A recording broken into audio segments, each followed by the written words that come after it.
escuchando a los que lo ajeno viven opinando.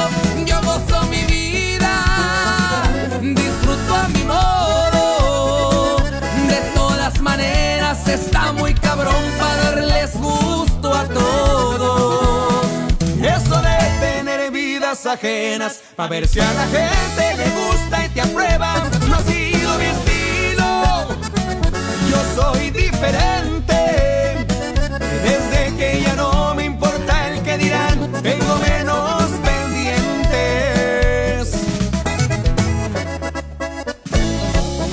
El chiste es que uno nunca le da gusto a la gente, compa Irving.